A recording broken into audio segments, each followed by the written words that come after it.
To my eldest daughter, do you know? I see all that you do. I've seen you be protective, like you were their mother, but still holding them like they were your babies. And maybe no one ever said this to you, but that was never your job. They're your responsibility. You've heard that so many times that you stopped being a child without even realizing it. You didn't choose this role. It was handed to you, and you just accepted it. I'm the oldest daughter, overachiever, people pleaser, independent, and yes, sometimes controlling, because control was the only way you knew how to keep things from falling apart. Empathetic, but exhausted. Strong, but constantly stressed. Always trying to be perfect, because somewhere inside, you felt like you failed. Everything would collapse. Firstborn daughters are the hardest to love, not because they don't feel, but because they learned to hide what they feel. People think you're okay, so they stop checking on you.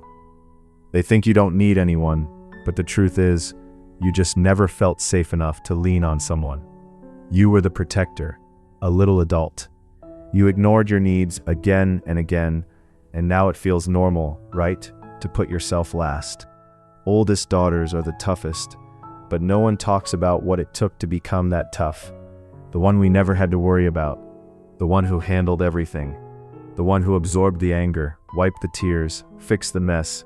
The therapist, the caregiver, the silent support.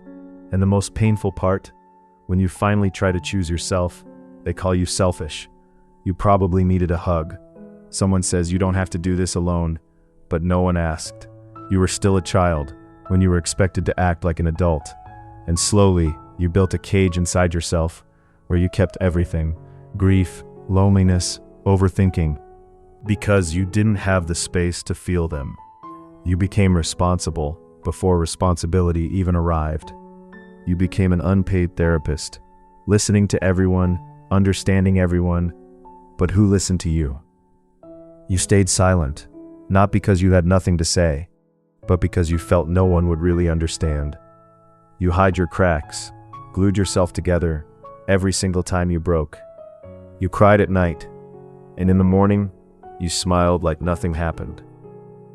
And listen, you don't have to carry everything anymore.